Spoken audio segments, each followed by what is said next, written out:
Hi everyone, for today's oil painting portrait, I am working on a painting that has been broken up into two different layers, but the first layer was done probably a good 6 months ago. I had this one sitting back in my studio, just kind of sitting around doing nothing, and I just decided this morning to go ahead, paint a second layer over it with some fun abstraction, with some really intense pinks and blues. So if you want to see that part of the video, feel free to go to the second half of this video where I show that portion of the painting process.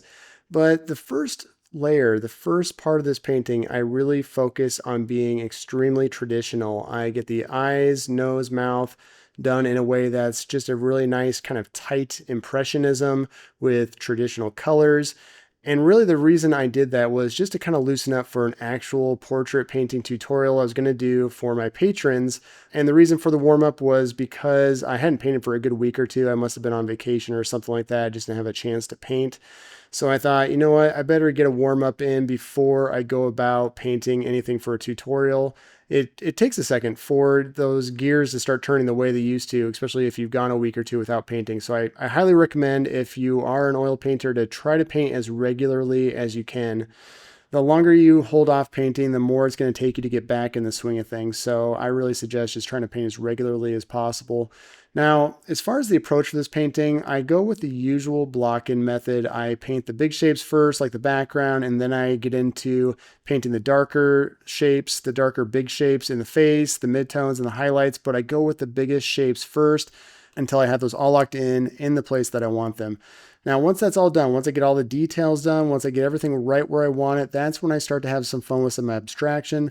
I do paint right over the eyes that I worked really hard on. It's really liberating to just paint over something that you worked hard on. I don't know, there's something about just taking away all that work and doing something different over top of it and just not really worrying about the outcome, just having some fun with the painting process.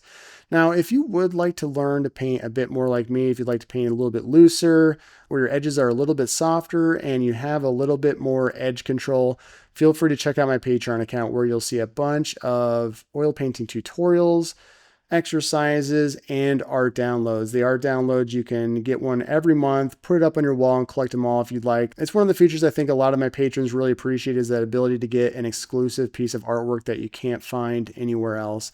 As far as the materials I'm using, I am using the TREKELL brushes like usual, the long flats and the brights. It's a mix of those two. The paints are M. Graham, Michael Harding, and a couple Winsor Newtons, but mostly M. Graham.